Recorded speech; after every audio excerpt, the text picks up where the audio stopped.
Bismillahirrahmanirrahim. Kisah sahabat Nabi bernama Abu Ayyub Al-Ansyari, Khalid bin Zaid Al-Nazari, dimakamkan di bawah benteng Konstantinopel. Ini adalah sosok sahabat besar yang terkenal dengan nama Khalid bin Zaid bin Khalid dari Bani An-Nazar. Panggilannya adalah Abu Ayyub dan ia berasal dari suku Ansor. Siapakah dari kaum muslimin yang tidak mengenal Abu Ayyub Al-Ansyari? Allah telah mengharumkan namanya dari timur hingga ke barat negeri. Allah telah meninggikan derajatnya saat ia memilih rumah Abu Ayyub bukan rumah kaum muslimin lainnya sebagai tempat singgah Rasulullah SAW saat beliau tiba di Madinah sebagai seorang muhajir. Dan hal ini cukup membuat bangga diri Abu Ayyub.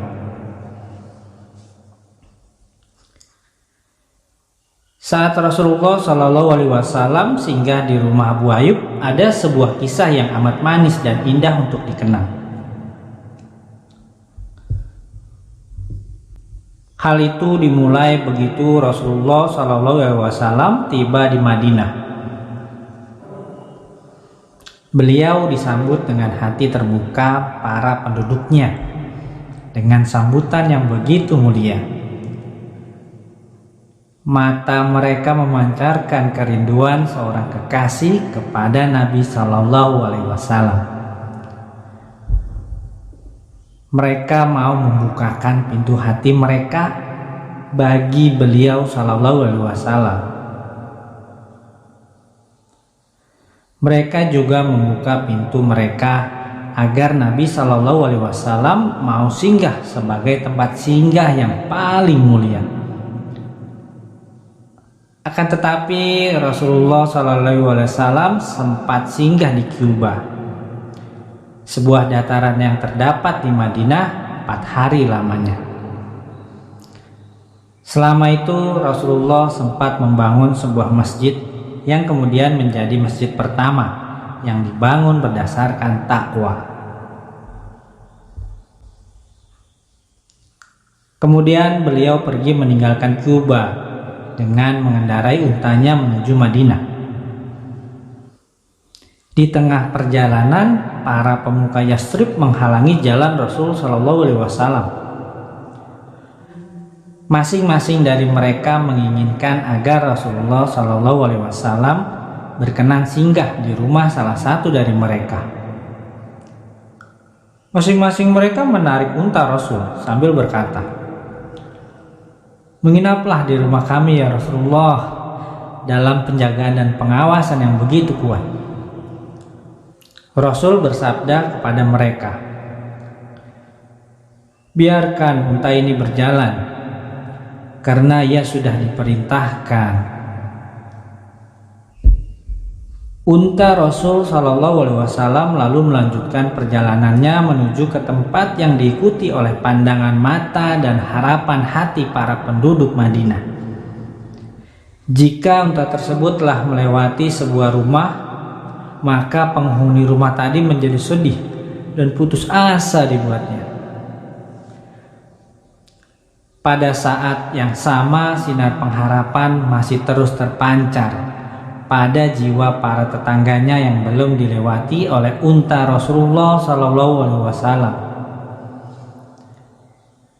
Unta tersebut masih saja melakukan tugasnya, dan para manusia mengikuti jejaknya karena mereka betapa ingin mengetahui siapa yang akan mendapat keberuntungan ini.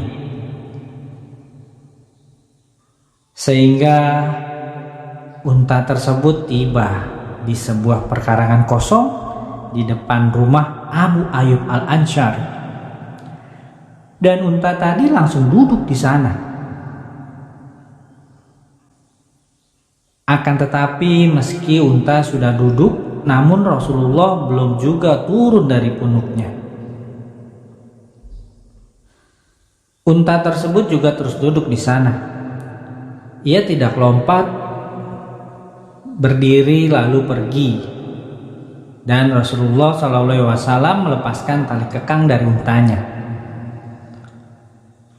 Unta beliau masih saja tetap di sana tanpa mengangkat kakinya lagi. Dan ia masih tetap di tempat berhentinya yang semula. Pada saat itu terbuncah kegembiraan hati Abu Ayyub Al-Ansari, dan ia langsung menghampiri Rasulullah SAW untuk menyambut beliau. Ia membawakan barang-barang milik Rasulullah, seakan ia sedang membawa harta karun yang terkandung di seluruh dunia ini. Dan ia pun masuk ke dalam rumahnya. Rumah Abu Ayyub terdiri dari 2 tingkat. Abu Ayyub mengosongkan tingkat atas dari rumahnya agar Rasulullah SAW bisa tinggal di sana. Akan tetapi Rasulullah SAW lebih memilih untuk tinggal di bawah saja. Dan Abu Ayyub pun melakukan permintaan Rasul SAW dan menempatkan beliau sesukanya. Begitu malam mulai datang dan Rasul SAW sudah berada di peraduannya, Abu Ayyub dan istrinya hendak naik ke tingkat atas. Begitu mereka baru saja menutup pintu, Abu Ayyub menoleh ke arah istrinya sambil berkata, "Celaka kamu, apa yang telah kita perbuat? Apakah pantas Rasulullah SAW berada di bawah dan kita tinggal di atasnya? Apakah kita akan melangkah di atas tubuh Rasulullah SAW? Apakah kita akan berjalan di antara seorang nabi dan wahyu? Kita bisa celaka kalau begitu." Akhirnya suami istri tersebut menjadi bingung dan mereka berdua tidak tahu mau berbuat apa. Keduanya merasa tidak tenang, kecuali pada saat mereka mau ke bagian atas rumah di mana tidak tepat berada di atas tubuh Rasulullah SAW. Mereka berdua dengan hati-hati tidak melangkah kecuali pada sudut pinggir yang jauh dari tengah. Begitu menjelang pagi, Abu Ayyub berkata kepada Nabi SAW, "Demi Allah, tadi malam kami tidak bisa tertidur, baik aku ataupun Ummu Ayyub." Rasulullah SAW bertanya, "Mengapa demikian, wahai Abu Ayyub?" Ia menjawab, "Aku teringat bahwa aku berada di tengah rumah di mana engkau berada di bawahnya. Dan aku sadar bahwa jika aku bergerak pasti akan membuat debu berterbangan dan menimpamu sehingga dapat mengganggumu. Dan aku teringat bahwa aku akan menghalangi dirimu dari wahyu." Rasulullah SAW lalu bersabda kepadanya, "Tenanglah, wahai Abu Ayyub. Aku lebih senang tinggal di bawah karena banyak orang yang mengunjungiku." Abu Ayyub berkata, "Aku melaksanakan perintah Rasulullah SAW hingga pada suatu malam yang dingin tempat air kami pecah dan airnya tumpah dari atas. Maka aku dan Ummu Ayyub bergegas menghampiri air tersebut. Kami tidak memiliki apa-apa selain selembar kain yang kami jadikan lap. Kami mencoba mengeringkan air tersebut dengan lap tersebut karena khawatir dapat mengenai Rasulullah SAW. Begitu masuk pagi, aku datang kepada Nabi Shallallahu Alaihi Wasallam dan aku berkata kepadanya, "Demi ibu dan bapakku, aku merasa segan berada di atasmu dan kau berada di bawahku." Dan aku ceritakan kepada beliau tentang tempat air yang pecah tadi. Beliau langsung memenuhi permintaanku dan naik ke bagian atas rumah. Dan aku beserta Ummu Ayyub pun pindah ke bawah. Nabi Shallallahu Alaihi Wasallam tinggal di rumah Abu Ayyub selama kira-kira 7 bulan lamanya. Sehingga selesai pembangunan Masjid Rasul di sebuah tanah kosong yang pernah dipakai sebagai tempat pemberhentian oleh untanya. Lalu Nabi Shallallahu Alaihi Wasallam pindah ke kamar yang dibangun untuk dirinya dan istrinya yang berada di sekitar masjid. Dan Nabi Shallallahu Alaihi Wasallam menjadi tetangga Abu Ayyub. Alangkah mulianya kehidupan bertetangga ini. Abu Ayyub mencintai Rasulullah Shallallahu Alaihi Wasallam dengan seluruh hati dan sanubarinya. Dan Rasul Shallallahu Alaihi Wasallam juga mencintai Abu Ayyub dengan begitu cintanya sehingga tak berjarak lagi. Dan beliau menganggap bahwa rumah Abu Ayyub sudah seperti rumah beliau. Ibnu Abbas radhiyallahu anhu berkata, pada suatu siang hari yang panas, Abu Bakar datang ke masjid. Dan Umar melihatnya seraya bertanya, "Wahai Abu Bakar, apa yang membuatmu datang ke masjid pada saat seperti ini?"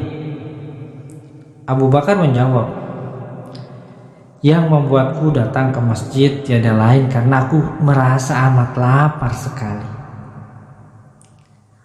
Umar pun bertukas, "Demi Allah, saya pun keluar dari rumah karena saya juga merasa amat lapar."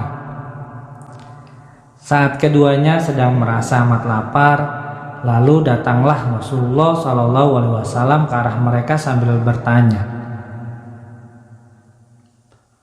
"Apa yang membuat kalian berdua keluar pada saat seperti ini?" Keduanya menjawab, "Demi Allah, kami keluar dari rumah karena di rumah kami tidak terdapat apa-apa untuk dimakan. Dan kami merasa amat lapar." Rasul menjawab, "Demi Allah, aku pun keluar karena hal yang sama. Kalau begitu, ikutilah aku." Akhirnya mereka bertiga datang ke rumah Abu Ayyub Al-Ansyari radhiyallahu anhu. Abu Ayyub setiap hari menyisakan makanan untuk Rasulullah Shallallahu Alaihi Wasallam. Jika Rasulullah terlambat datang atau tidak datang pada waktu makan, maka makanan tersebut ia berikan kepada keluarganya. Begitu mereka sampai di depan pintu rumah Abu Ayyub, maka keluarlah Ummu Ayyub sambil berkata, "Selamat datang kepada Nabi Allah dan orang yang bersamanya." Lalu Nabi Shallallahu Alaihi Wasallam bertanya kepadanya, "Kemana Abu Ayyub?" Abu Ayyub mendengar suara Nabi Shallallahu Alaihi Wasallam. Saat itu ia sedang bekerja di bawah pohon kurma dekat rumahnya. Dan ia pun langsung datang menghadap segera sambil berkata, "Selamat datang kepada Rasulullah dan orang yang bersamanya." Kemudian ia menyambung, "Wahai Nabi Allah, ini bukanlah waktu yang biasa engkau datang." Rasul Shallallahu Alaihi Wasallam lalu menjawab, "Engkau benar." Lalu Abu Ayyub berlari ke arah pohon kurmanya dan ia memotong satu tandan yang berisikan kurma yang matang dan belum masak. Rasul Shallallahu Alaihi Wasallam lalu bersabda, "Aku tak menginginkan dirimu untuk memotongnya. Akan tetapi cukup kau petikan saja buahnya untuk kami." Abu Ayyub menjawab, "Ya Rasulullah, aku amat ingin engkau memakan kurma yang masak maupun tidak dari pohon ini. Dan aku akan menyembelih hewan untukmu juga." Rasul menjawab, "Jika kau ingin menyembelih hewan, sembelihlah, namun jangan yang banyak susunya." Maka Abu Ayyub langsung mengambil seekor anak kambing lalu menyembelihnya. Lalu ia berkata kepada istrinya, "Aduklah adonan dan buatkan kami roti, sebab engkau amat tahu cara membuat roti." Ia lalu mengambil separuh dari anak kambing tadi dan memasaknya. Setengahnya lagi ia panggang. Begitu makan, telah masak, dan telah dihidangkan di hadapan Rasulullah SAW dan kedua sahabatnya, maka Rasulullah SAW langsung mengambil sepotong daging dari anak kambing tadi dan beliau meletakkannya dalam roti. Beliau pun bersabda, "Ya Abu Ayyub, bawalah segera potongan daging ini kepada Fatimah, karena ia belum memakan apapun seperti ini sejak pagi tadi."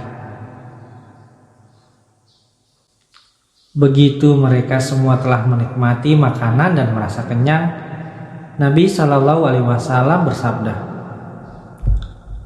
"Roti, daging, kurma mentah, dan kurma masak."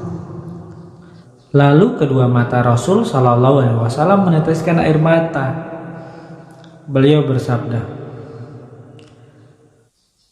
"Demi jiwaku yang berada dalam genggamannya, ini adalah kenikmatan yang akan dipertanyakan kepada kalian di hari kiamat. Jika kalian menemukan makanan seperti ini dan kalian sudah mulai memegangnya dengan tangan kalian, maka bacalah Bismillah. Jika engkau sudah merasa kenyang, maka bacalah Alhamdulillah allazi huwa ashbana wa an'ama alaina fa'adlana." Segala puji bagi Allah yang telah membuat kami merasa kenyang dan telah menganugerahkan kepada kami sehingga membuat kami menjadi mulia. Lalu Rasulullah SAW bangkit dan berkata kepada Abu Ayyub, "Datanglah menghadap kami besok hari." Rasulullah SAW adalah seorang yang bila menerima jasa baik dari orang lain, maka ia ingin membalas kebaikan tersebut. Akan tetapi Abu Ayyub belum pernah mendengar hal itu. Umar lalu berkata kepada Abu Ayyub, "Nabi SAW menyuruhmu untuk mendatangi beliau esok hari, wahai Abu Ayyub." Abu Ayyub lalu berkata, "Baik, dan aku akan taati perintah Rasulullah." Keesokan harinya Abu Ayyub datang menghadap Nabi SAW dan Nabi memberinya seorang budak wanita kecil untuk membantu pekerjaannya. Rasul berpesan kepada Abu Ayyub, "Jagalah ia dengan baik. Wahai Abu Ayyub, tidak ada yang kami dapati darinya selain kebaikan selama ia bersama kami."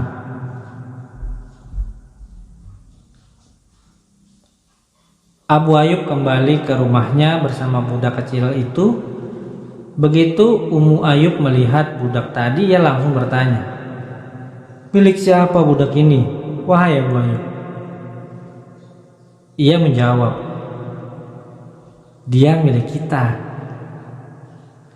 Rasul SAW telah memberinya kepada kita."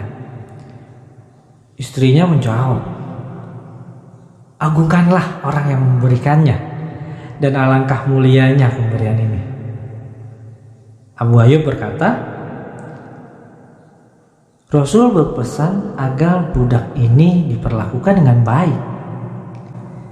Istrinya bertanya, apa yang mesti kita lakukan untuk melaksanakan pesan Rasul Sallallahu Alaihi Wasallam? Abu Ayyub berkata, demi Allah, tidak aku dapati hal yang lebih baik akan wasiat Rasul Sallallahu Alaihi Wasallam daripada membebaskannya. Istrinya menjawab, engkau telah mendapatkan petunjuk ke arah kebenaran. Engkau telah diberi taufik. Maka akhirnya budak tersebut dibebaskan oleh Abu Ayyub. Inilah sebagian kisah kehidupan Abu Ayyub Al-Ansyari dalam kondisi aman. Kalau Anda berkesempatan untuk melihat kisah hidupnya dalam peperangan, Anda akan menjumpai sebuah keajaiban. Abu Ayyub radhiyallahu anhu mengisi hidupnya dengan berjuang di jalan Allah. Hingga ada orang yang berkata bahwa ia tidak pernah ketinggalan mengikuti setiap peperangan yang dilakukan kaum muslimin sejak zaman Nabi Sallallahu Alaihi Wasallam hingga masa Muawiyah, kecuali bila ada kegiatan lain. Perang terakhir yang diikutinya adalah saat Muawiyah mempersiapkan sebuah pasukan di bawah kepemimpinan anaknya yang bernama Yazid untuk menaklukkan Konstantinopel. Pada saat itu Abu Ayyub adalah seorang tua renta yang berusia lebih dari 80 tahun. Namun hal itu tidak membuat dirinya urung untuk bergabung dengan pasukan Yazid dan mengarungi ombak lautan demi berjuang di jalan Allah Subhanahu wa taala. Akan tetapi tidak lama berselang sejak pertempuran melawan musuh, Abu Ayyub jatuh sakit dan tidak mampu lagi melakukan pertempuran. Maka datanglah Yazid menjenguknya dan bertanya kepadanya, apakah engkau membutuhkan sesuatu, wahai Abu Ayyub? Ia menjawab, sampaikan salamku kepada para tentara kaum muslimin dan katakan kepada mereka, Abu Ayyub berpesan kepada kalian agar kalian merangsek ke barisan musuh hingga batas terjauh. Bawalah Abu Ayyub bersama kalian dan kuburkanlah ia di bawah kaki kalian dan di bawah pagar benteng Konstantinopel. Dan ia pun menghembuskan napasnya yang terakhir. Pasukan muslimin memenuhi keinginan seorang sahabat Rasulullah Sallallahu Alaihi Wasallam ini. Mereka merangsek dan menyerang pasukan musuh sedikit demi sedikit hingga mereka sampai di pagar benteng Konstantinopel dengan membawa jasad Abu Ayyub. Dan di sanalah mereka menggali kubur untuk Abu Ayyub dan menguruknya dengan tanah. Semoga Allah merahmati Abu Ayyub Al-Ansyari. Ia telah berani mati di tanah musuh dengan berjuang di jalan Allah Subhanahu wa taala.